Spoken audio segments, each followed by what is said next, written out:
자, 안녕하세요. 지금 불국사 앞에 나와 있습니다. 불국사 어떻게 보면 우리나라에서 가장 유명한 절. 개인적으로는 불국사와 관련된 아주 많은 논문을 제가 썼었고, 지금 우리나라에 존재하는 절 중에는 가장 유명한 절이기 때문에 논문도 굉장히 많습니다. 150편 이상의 논문이 있는데 그 중에 박사 논문은 4거밖에 없다는 거. 이거 굉장히 중요한 거예요. 그거 하라는 얘기는 아니고, 그래서 불국사가 그만큼 할 얘기도 많고, 그리고 미스테리한 부분도 많아요, 동시에.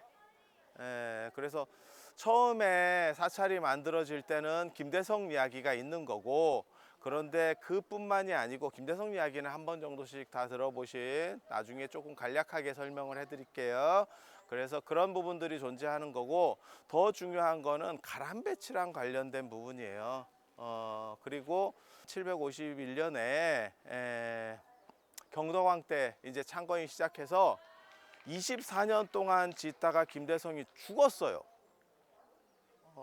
그래서 국가가 완공했다라고 하는 그 구절이 굉장히 중요한 거거든요. 그리고 재상이라고 하더라도 이 정도 규모의 재산을 가질 수가 없습니다. 이 정도. 그리고 참고로 말씀드리면 돌일은 나무일보다 훨씬 더 단가가 높아요. 그래서 이거는 진짜 엄청나게 돈을 쏟아 부은 일이고, 그래서 그런 것들은 단순히 재상 혼자서 할 수 있는 일은 아닌 것 같다. 만약에 재상인데 이런 정도를 해버리면 어떤 재상이라고 보시면 되냐면 한 명의 급입니다. 그래서 그냥 다 해먹는 거예요, 자기가. 그러면 몰라도. 그런데 국가가 완성했다라는 걸로 나와서 이게 대형 국가 프로젝트, 국책 프로젝트였는갑다라는 정도를 추산할 수 있어요. 그런데 무언가 아무튼 설계 변경이 계속 들어갔는지 어쨌는지 정신사나운 일들이 생기면서 24년이 지나도 완성이 안 됐고, 언제 끝났는지 모릅니다. 그런데 1700년대, 1800년대까지를 산, 1700년대에서 1800년대 초까지를 산 이종상이라고 하는 사람이 시를 하나 썼는데, 여기 불국사에 와서 범영루에 올라갔다가 이렇게 자기 소회를 쓴 게 있는데, 그때 불국사 스님한테 들었는가 봐. 39년 걸렸다 카더라. 그러니까 정확한 건 아니에요. 왜냐하면 700년대 얘기도 아니고 1700년대 말의 얘기가, 그러니까 1800년대 초기 얘기가 그런 글이 나온다고 하는 거는 1000년 뒤의 얘기잖아요. 그러니까 믿을 수는 없는데 24년 이상 걸린 건 맞고, 39년서를 그냥 사람들이, 저 같은 경우도 그냥 수긍하는 게 특별한 대안도 없고, 그 다음에 돌 일이 이게 기계를 안 쓰면 딱 봐도 품이 많이 듭니다. 그리고 또 뭐가 있냐면, 그렇게 공사 기간이 늘어지면 보충하는 데 힘들어요. 그러니까 보급이 힘들어. 왕들이 바뀌기 시작하잖아요. 그러면 일들에서 문제들이 생기거든요. 그래서 그런저런 전차로 한 39년 정도 걸렸다고 해도 큰 문제는 없을 것 같다 라는 정도 생각을 하고 있는 정도지, 언제 끝나는지는 몰라요.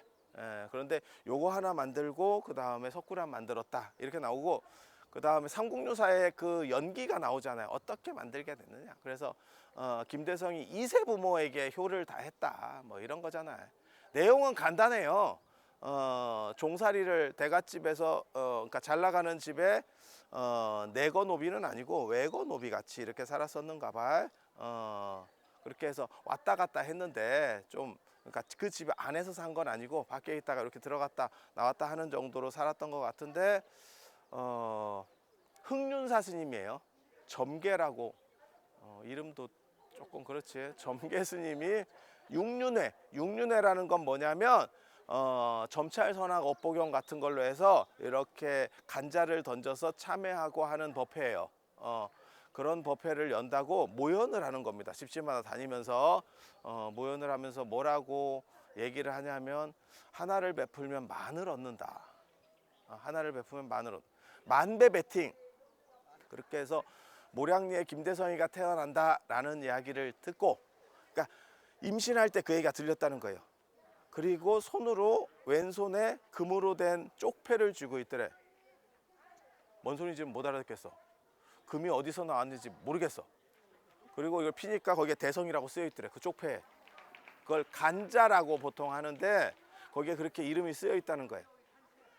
요거 거의 비슷한 내용이 대각국사 의천문집에 고려 때 대각국사 탄생설화에도 비슷한 게 나옵니다. 거기에는 손바닥에 불무영엄, 부처님은 영엄이 없어요 라고 쓰여 있었다고 돼 있어.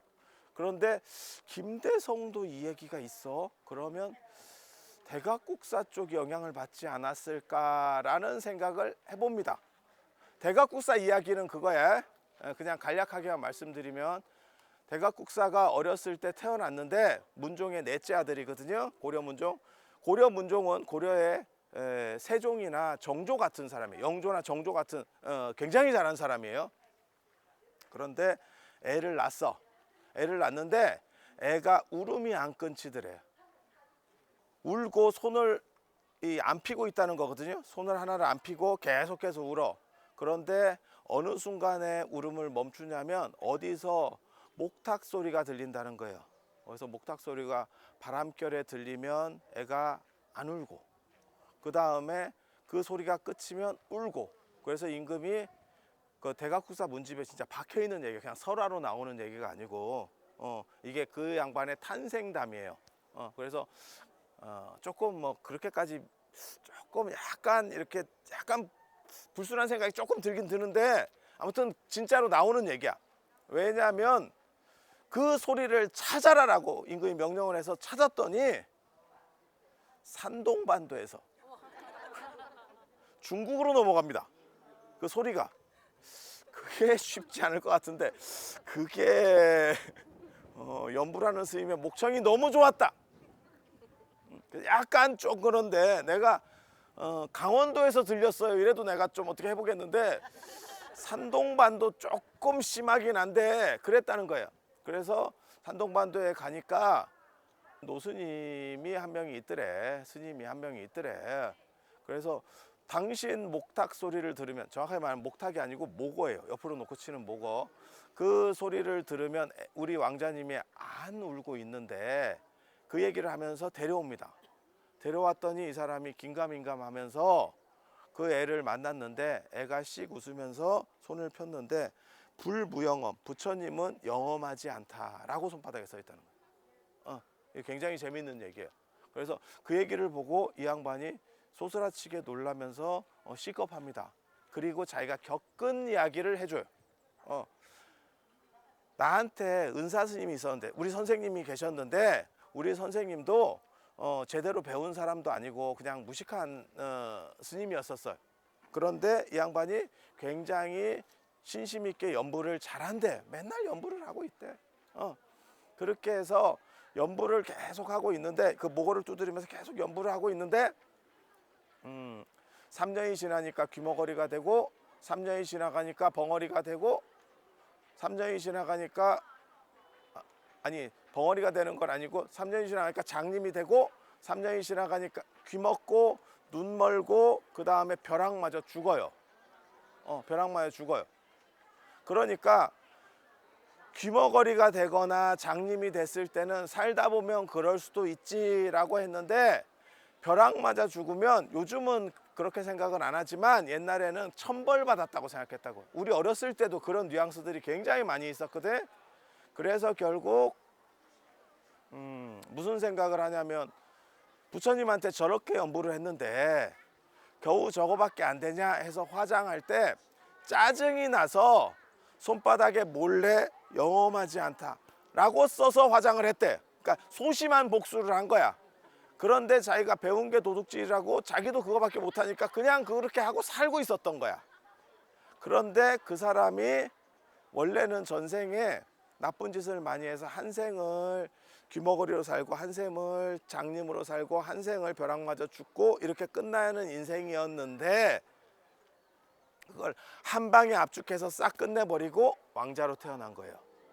그래서 대각국사 의천 스님은 어렸을 때 문종이 내 아들 중에서 우리 집도 한 명 출가해야 되지 않겠냐 이랬더니 제가 하겠습니다 이래가지고 출가를 하고 화엄종에 출가하고 그 다음에 우세승통이 되고 요즘으로 말하면 총무원장입니다. 그리고 중국에 유학 가려고 그랬더니 아버지가 혹시라도 위험하니까 가지 마라. 그 다음에 나중에 형한테 또 얘기하니까 또 하지 마라 뭐 이랬는데, 그래도 상선을 타고 밀항을 해서 중국에 가서 화엄종도 배우고 정원법사한테 화엄경 배우고 천태산에 가서 천태 지자대사 그 탑전이 있어요. 진신탑 탑전이 있어. 저도 거기 가봤는데 거기서 내가 천태종을 만들어서 널리 알리겠습니다 라고 해서 우리나라로 교육해서 천태종을 창종하고, 그리고 교장이라고 하는 거를 또 간행을 해요. 그러니까 대장경이 있잖아 우리한테. 대장경에서 빠진 주석서가 양이 훨씬 많거든요. 그거를 교장을 간행하고 이런 일들을 하는 게 대각국사 의천스님이에요. 그래서 그런 식의 스토리가 있어. 그리고 이거는 단순 설화가 아니에요. 단순 설화였으면 의천 문집에 못 들어가. 그거는 뒤에 추가된 거거든요. 근데 의천 문집이 만들어질 때 벌써 그 얘기가 왕자의 탄생 설화로서 존재하고 있었던 거예요. 그래서 상당히 좀 유력한 얘기야.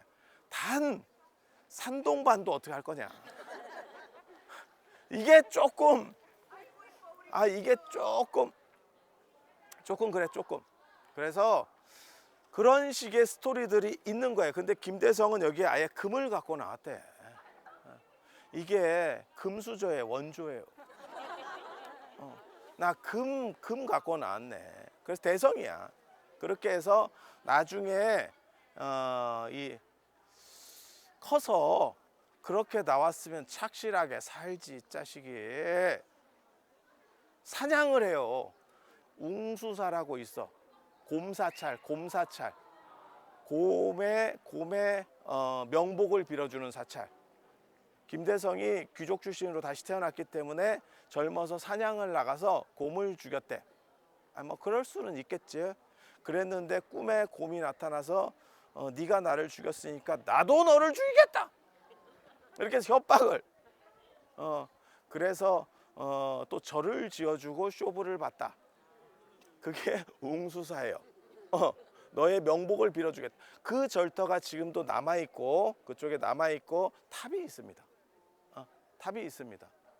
그리고 나서 나중에 커서 지금 현세 부모를 위해서는 이 절을 짓고 그 다음에 전생 부모를 위해서는 석굴암을 지었다. 원래는 석불사입니다. 공식 명칭은 석불사. 가장 미스테리한 유적이 사실은 석굴암이에요. 석굴암이 진짜 특이한 거는 방향도 동쪽으로 보고 있고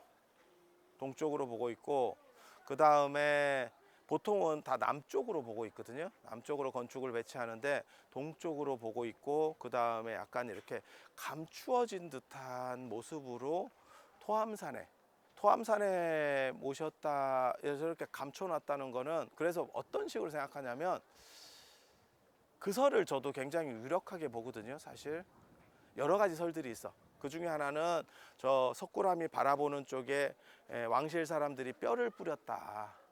그러니까 문무왕 대왕암 같이 뼈를 뿌렸다. 이런 썰들도 있어. 그래서 이렇게 보게 해서 천도시키는 어떤 효과도 있다. 이렇게 말들을 하는데 저는 그 설을 좋아하거든요. 저거 뭐야?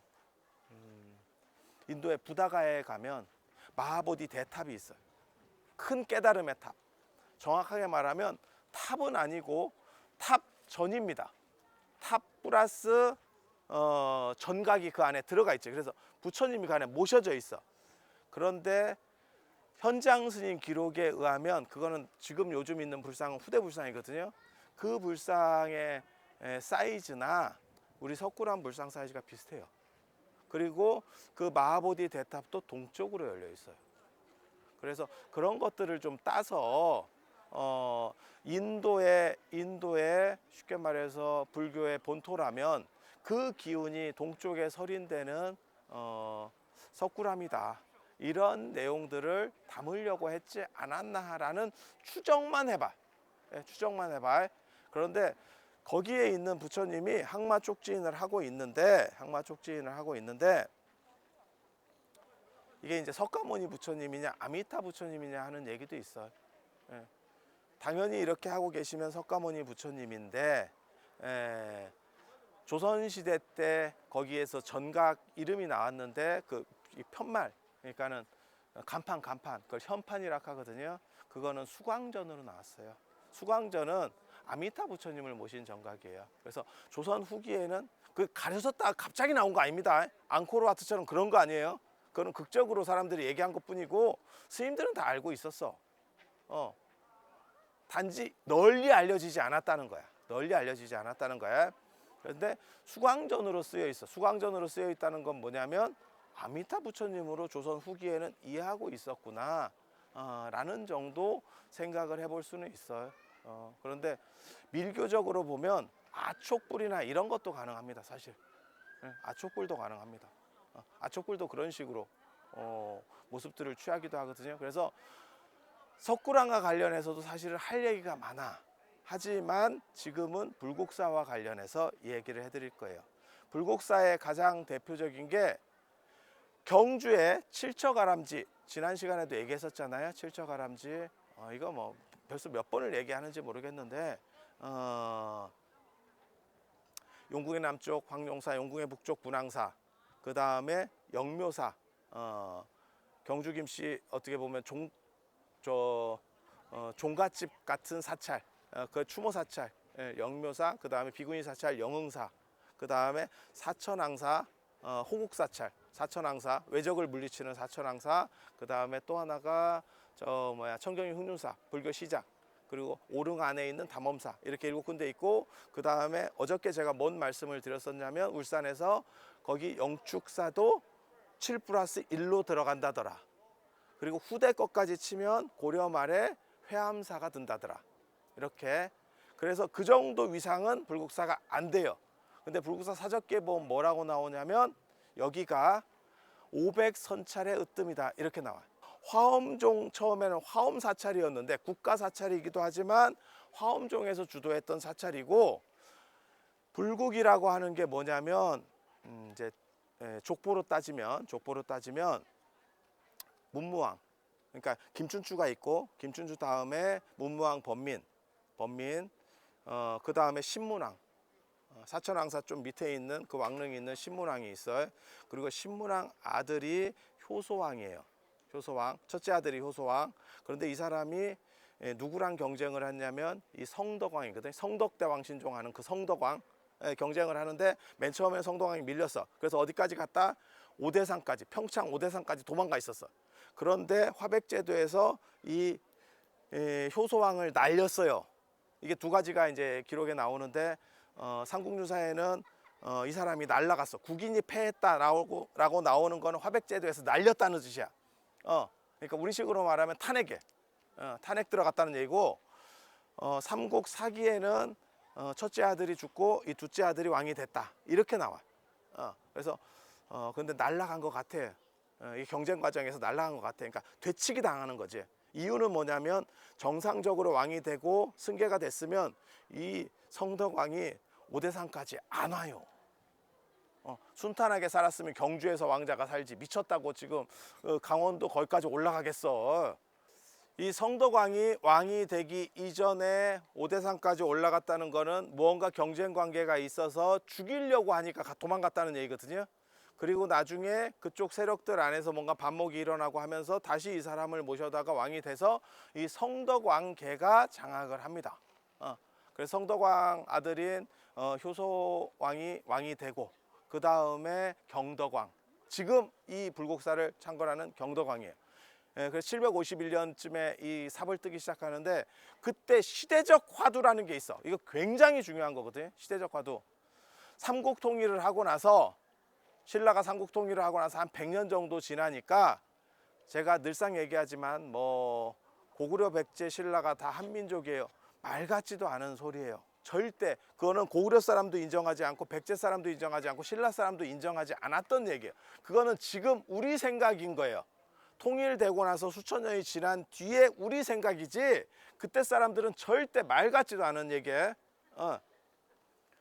그거랑 똑같은 거지. 우리가 일본 사람이랑 같은 사람 아닙니까? 저게 마지막 빙하기 풀리기 전에는 이게 한반도에서 다 건너간 사람들 아닙니까? 같은 민족 아닙니까? 일본이 좋아하겠어? 우리나라가 좋아하겠어? 그거 말 같지도 않은 소리예요. 절대 서로 안 받아들여. 똑같아. 그래서 신라가 맨 처음에 고구려 백제를 먹었을 때는 이 사람들이 차별이 굉장히 심했을 거야. 굉장히 심했을 거야. 엄청 당했지. 일제강점기 때 일본 순사한테 당하는 건 유도 아니었을 겁니다. 뭔 뜻인지 아시겠지? 대충. 그렇게 지배층과 피지배층. 그래서 전라도 절들이 살아남기 위해서 무슨 방식을 쓰냐면 신라의 큰 스님이 창건했어요 라는 약을 파는 거예요. 그래서 그런 얘기들을 계속 하는 이유가 뭐냐면 그렇게 너네 나라에서 대단한 사람이 만든 거니까 우리를 괴롭히지 마 이런 뜻이에요. 조선시대 때 절들에도 흔히 그런 얘기가 나와. 왕이 조금이라도 뭐 하나 이렇게 조금 주면 그걸 뻥튀기를 해가지고 왕이 보호하는 사찰인 것처럼. 왜? 자꾸 삥을 뜯어가거든 이놈들이. 그래서 그런 식의 일들이 계속 벌어져. 그래서 고구려하고 백제는 신라 사람들이 절대 결코 같은 레벨로 안 봤습니다. 그런데 한 100년 정도 지나면 계속 이렇게 가면 안 돼요. 계속 이렇게 가면 무슨 일이 벌어지냐면 이제는 우리도 지금 비슷한 상황에 처해 있어. 우리가 3D 업종 힘든 일 하기 싫어하니까 외국 노동자들이 이렇게 들어오시는 분들이 있잖아. 그러면 그분들은 우리가 약간 부당한 대우를 해도 참아요. 당신들은 외국인이니까. 그런데 그 사이에서 한국에 정착해서 애가 났어. 그러면 그 사람은 한국 사람이에요. 피부색은 달라. 그래서 차별을 하면 걔네들이 소수일 때는 참어. 그런데 그게 한 2대 정도 내려가잖아요. 그냥 한국 사람이에요. 그런데 거기서 차별을 받으면 이 숫자도 적지도 않고 나중에 들고 일어나기 시작합니다. 사람이. 뭔 뜻인지 아시겠죠? 그런 현상들이 일어날 수 있거든. 그래서 한 100년 정도 지나면 이걸 하나로 융합시켜야 되는 시대적 과제가 돼줘야 돼요. 그게 경덕왕 때. 경덕왕이 정치도 잘했어. 상당히 잘했어. 그래서 그때 그거를 하나로 풀어내야 되는데 고구려 백제 신라가 한민족이에요. 그렇게는 풀 수가 없어. 그거는 지금 우리 생각인 거고. 그러니까 다 불교를 믿고 있을 때니까 부처님 나라에서는 우리가 다 에브리바디 한 팀이에요. 그 얘기를 하는 거예요.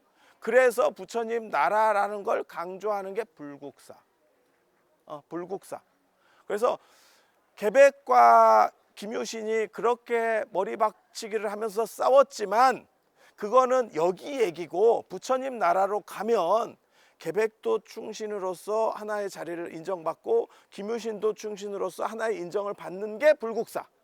이해가 됩니까?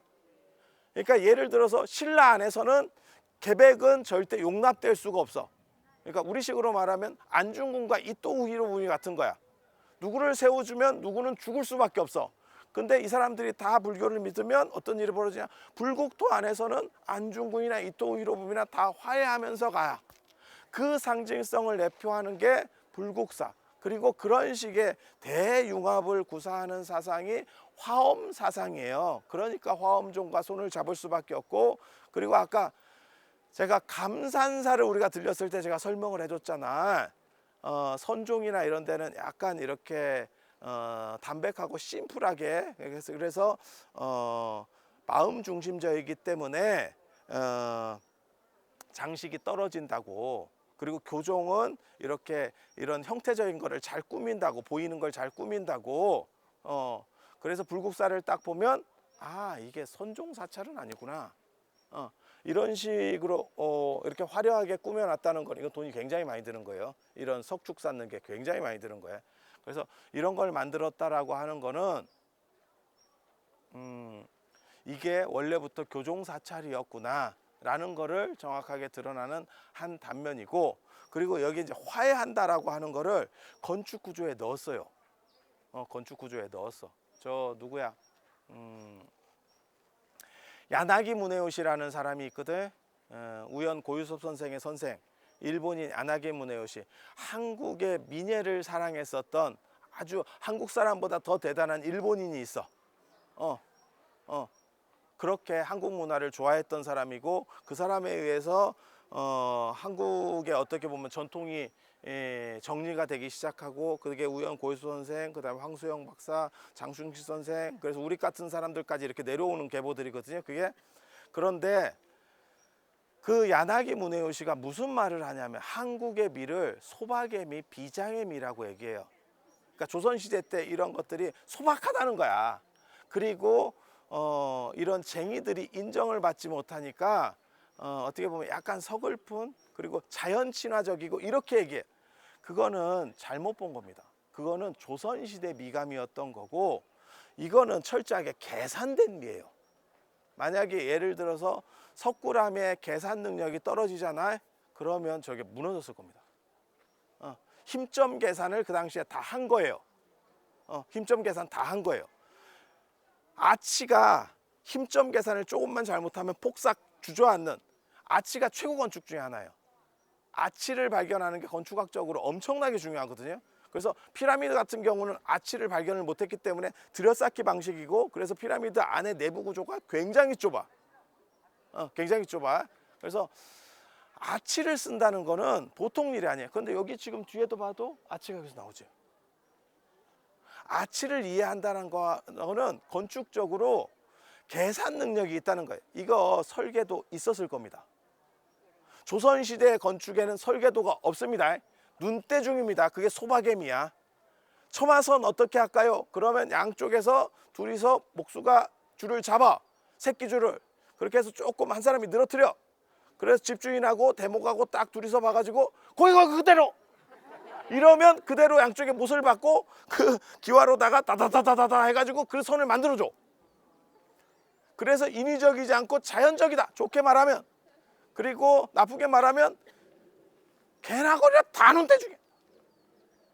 설계도를 그리면서 작업하는 거는 수원, 화성 이런 거나 하는 거예요. 그래서 일반적으로는 일반 집에서는 그렇게 안 해. 근데 이런 거는 설계도가 분명히 있어요. 그러니까 관점이 달랐다는 걸 얘기하는 거예요. 관점이 달랐다는 걸. 그리고 설계도가 있으면 문화가 발전해요.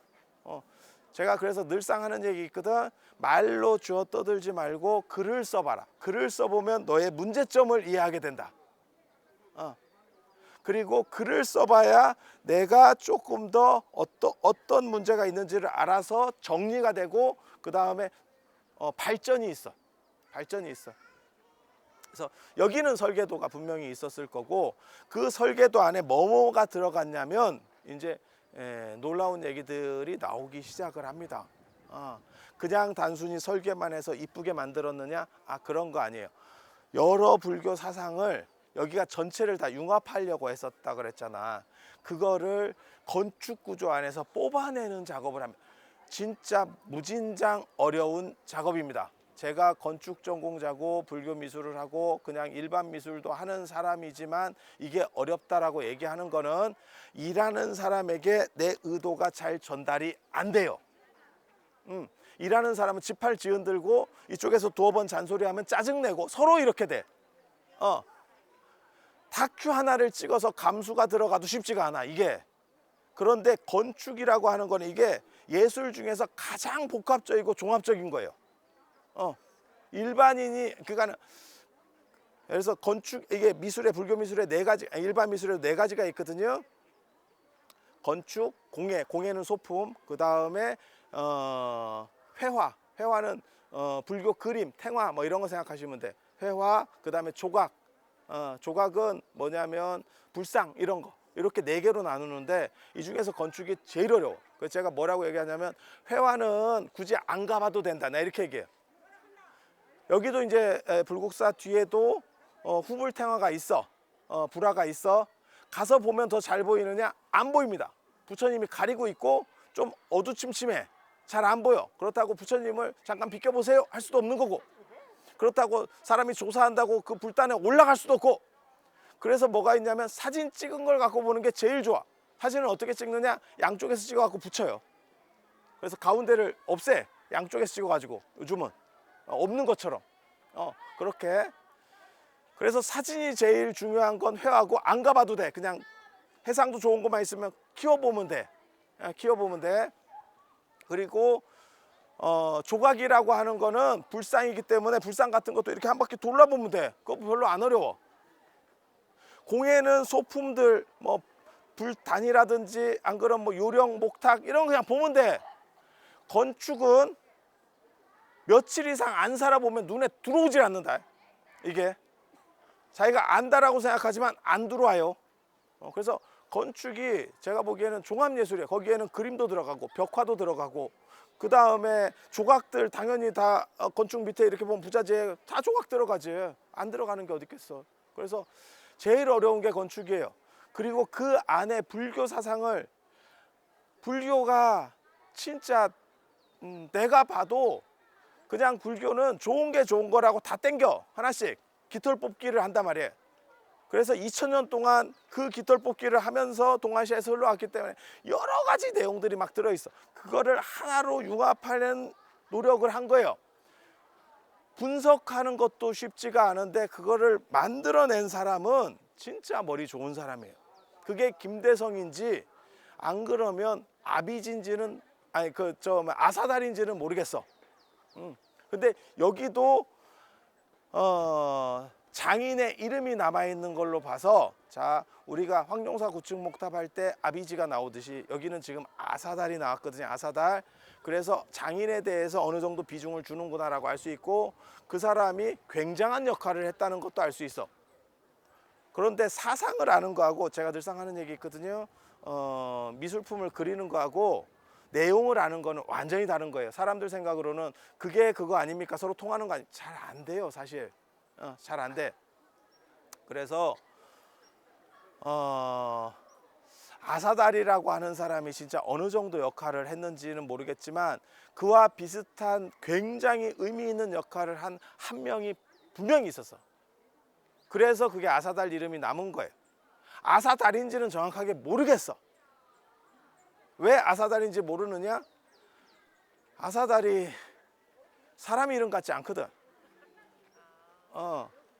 아비지도 사람 이름인데 왜 아사달? 아사달이 어디서 나오는 이름이냐면 단군 신화에 아사달이 단군의 도읍지로 나와요.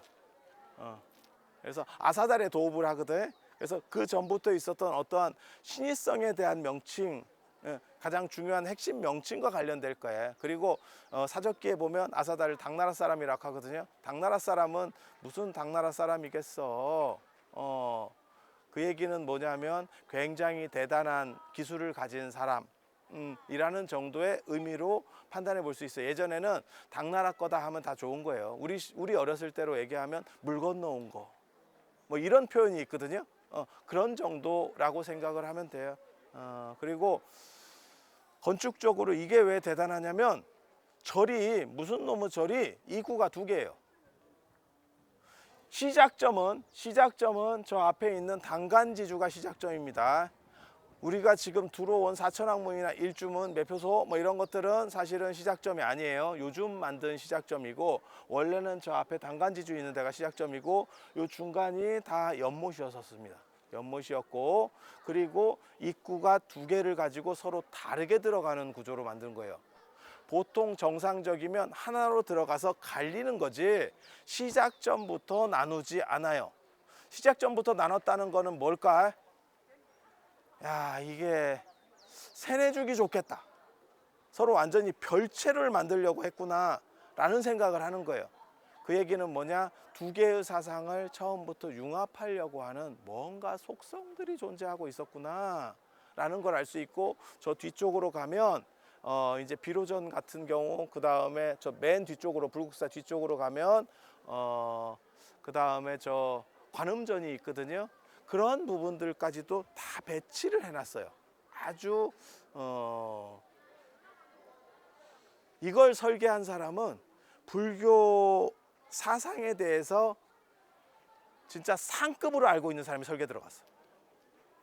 그 사람이 직접 설계했는지 안 그러면 설계에 참석할 때 주무자로 있었는지는 모르겠는데 그렇지 않으면 이런 구조는 뽑을 수가 없는 구조예요.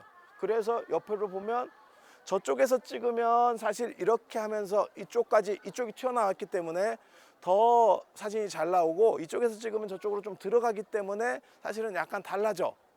그런데 시작부터 두 개의 길만 나 있는 게 아니고 길 형태도 달라. 한쪽은 길고 짝발이에요. 짝발. 짝발. 한 다리는 길고 한 다리는 짧어. 왜? 가는 방향이 서로 다르기 때문에. 여기에 얽힌 미스테리한 이야기를 다음 시간에라고 내가 얘기는 하지만 실제로는 인사하고 바로 1분 만에 또 시작을 하는 그런 상황에서 이제 TV 보는 분들은 다음 시간에 뵐 수 있도록 하겠습니다. 자, 들어주셔서 감사합니다.